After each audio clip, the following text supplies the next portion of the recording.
The Big Ought Tree, a Parable by Benjamin Boyce.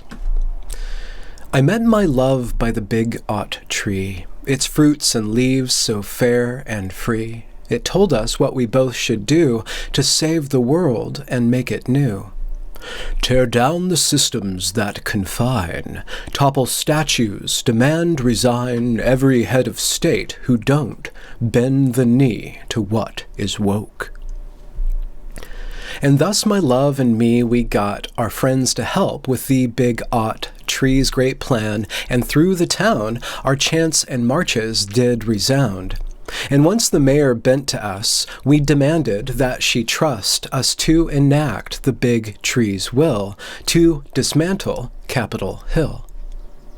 And when the buildings of the state were but some cinders, then we ate the fruit the big ought tree bequeathed, the knowledge of what lies beneath.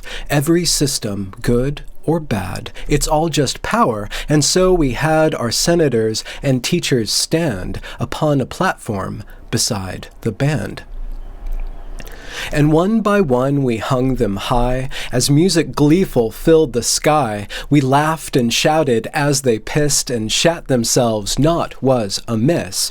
For they who ran the systems that oppressed us, and the habitat destroyed, our leaders duly paid for all mistakes our culture made.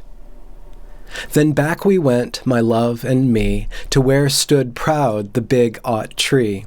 We climbed its boughs, and there we slept, and when we woke, all that was left of society was ash. We thrilled at this our chance to finally build a daring, bright utopia, free from the old myopia.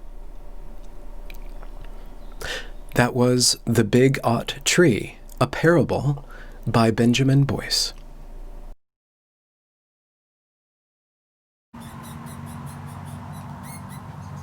Bijou, what did you get?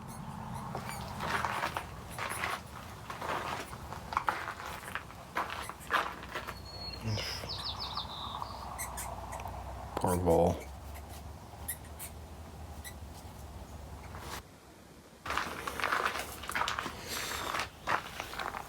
It's like me hunting down guilty white people. They squeak and squawk for a while, but then they just surrender to their fate. That's what makes them guilty white people.